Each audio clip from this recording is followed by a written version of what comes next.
പാമ്പും മേക്കാട്ടുമന. മനയുടെ പേരിലെ പാമ്പ് തന്നെയാണ് മനയെ പ്രശസ്തമാക്കുന്നത്. കേരളത്തിലെ പ്രശസ്തമായ സർപ്പാരാധനാ കേന്ദ്രമാണ് പാമ്പും മേക്കാട്ടുമന. സർപ്പദോഷത്തിനുള്ള പരിഹാര കർമ്മങ്ങൾക്കായി നിരവധി ഭക്തജനങ്ങളാണ് പാമ്പും മേക്കാട് മനയിൽ എത്തിച്ചേരുന്നത്. പാമ്പുകളും മനയും തമ്മിൽ അഭേദ്യമായ ഒരു ബന്ധമുണ്ട്. മേക്കാട്ടുമനക്കാരുടെ അതീവ ദാരിദ്ര്യത്തിൽ മനം നൊന്ത് മനക്കിലെ മൂത്ത നമ്പൂതിരി തിരുവഞ്ചികുളം ക്ഷേത്രത്തിൽ ഭജന ഇരിക്കാൻ പോയി.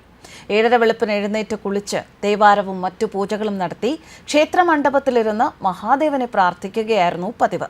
നിലാവുള്ള ഒരു രാത്രി കുളിക്കാൻ സമയമായി എന്ന് നമ്പൂതിരിക്ക് തോന്നി. അതിനായി അദ്ദേഹം ക്ഷേത്രക്കുളത്തിലെത്തി.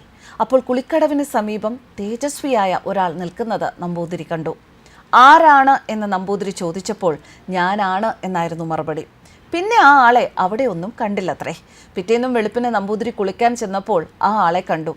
താങ്കൾ ആരാണ് എന്ന് നമ്പൂതിരി വീണ്ടും ചോദിച്ചു. ഞാൻ സർപ്പരാജനായ വാസുകിയാണ് എന്ന് ആ ദിവ്യൻ പറഞ്ഞു. വാസുകിയാണെങ്കിൽ യഥാർത്ഥ രൂപം കാണണമെന്നായി നമ്പൂതിരി. അതോടെ വാസുകി യഥാർത്ഥ രൂപം കാണിച്ചപ്പോൾ നമ്പൂതിരി ഭയഭക്തി ബഹുമാനങ്ങളോടെ തൊഴുതു. താൻ അവിവേകമായി എന്തെങ്കിലും പറഞ്ഞിട്ടുണ്ട് എങ്കിൽ പൊറുക്കണമെന്നും അപേക്ഷിച്ചു. അങ്ങക്ക് എന്തു വരമാണ് വേണ്ടത് എന്ന് വാസുകി നമ്പൂതിരിയോട് ചോദിച്ചത്രേ. ദാരിദ്ര്യ ദുഃഖം അകറ്റണം, അങ്ങ് എന്നോടൊപ്പം ഇല്ലത്തേക്ക് വരണമെന്നും നമ്പൂതിരി വാസുകിയോട് പറഞ്ഞു. ദാരിദ്ര്യ ദുഃഖം അകറ്റാൻ മാണിക്കക്കല്ല് തരാമെന്നും ഭജന അവസാനിച്ചു പോകുമ്പോൾ കൂടെ വരാമെന്നും വാസുകിയും പറഞ്ഞു. വൃശ്ചികം 1-ാം തീയതിയാണ് വാസുകി പാമ്പും മേക്കാട്ട് മനയിൽ നമ്പൂതിരിക്ക് ദർശനം നൽകിയത്. അതിനെ അനുസ്മരിച്ചാണ് പാമ്പും മേക്കാട്ട് മനയിൽ വൃശ്ചികം 1-ന് വിശേഷാൽ പൂജകൾ നടത്തുന്നതും ഭക്തർക്ക് ദർശന സൗകര്യമൊരുക്കുന്നതും. ഏതാനും ദിവസങ്ങൾക്ക് ശേഷം നമ്പൂതിരി ഭജനം അവസാനിപ്പിച്ച് മേക്കാട്ട് മനയിലേക്ക് മടങ്ങി. അദ്ദേഹത്തിന്റെ ഓലക്കുടയിൽ കയറി ചെറിയ സർപ്പമായി വാസുകിയും പോന്നു അത്രേ. ജ്യോതിഷവിധി പ്രകാരം വാസുകിയെ നമ്പൂതിരി കിഴക്കിനിയിൽ പ്രതിഷ്ഠിച്ചു. പിന്നീട് നാഗയക്ഷിയുടെയും പ്രതിഷ്ഠ നടത്തി പൂജകളും ആരംഭിച്ചു. ഇതോടെ ഭക്തർ ദർശനത്തിനായി ഇവിടെ എത്തി തുടങ്ങി. സർപ്പരാജാവായ വാസുകിയും നാഗയക്ഷിയുമാണ് ഇവിടുത്തെ പ്രധാന പ്രതിഷ്ഠകൾ. വാസുകിയിൽ നിന്ന് ലഭിച്ച മാണിക്യക്കല്ല് ഈ മനയിൽ ഇപ്പോഴും ഉണ്ട് എന്നാണ് വിശ്വാസം. സർപ്പങ്ങൾക്ക് ദോഷങ്ങൾ ചെയ്യുമെന്നതിനാൽ പാമ്പും മേക്കാട്ട് മനയിലെ പറമ്പിൽ കുഴികുത്തുകയോ കിളയ്ക്കുകയോ തീ കത്തിക്കുകയോ ചെയ്യാറില്ല.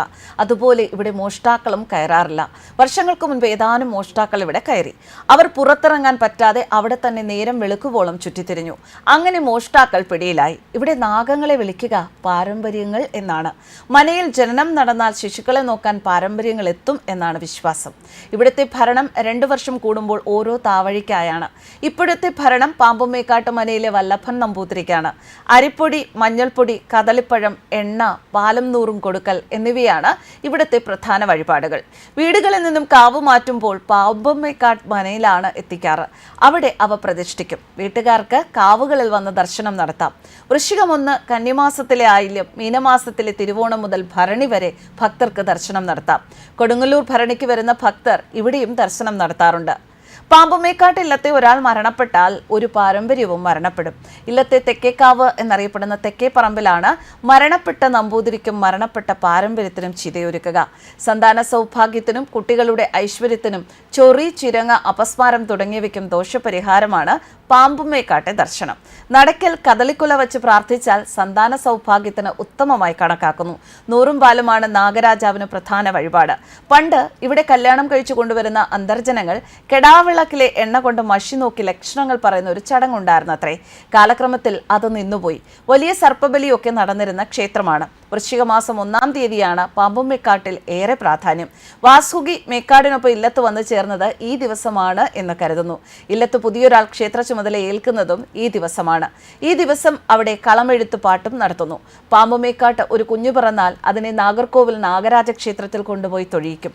പാമ്പും മേക്കാട്ട് മനക്കാർക്കാണ് നാഗർകോവിൽ ക്ഷേത്രത്തിന്റെ താന്ത്രിക ചുമതല. നാഗരാജാവിന്റെ ശിരസ് നാഗർകോവിലും ഉടല് മണ്ണാറശാലയിലും വാല് പാമ്പും മേക്കാടാണ് എന്നുമാണ് വിശ്വാസം. News desk കർവാൻസ്.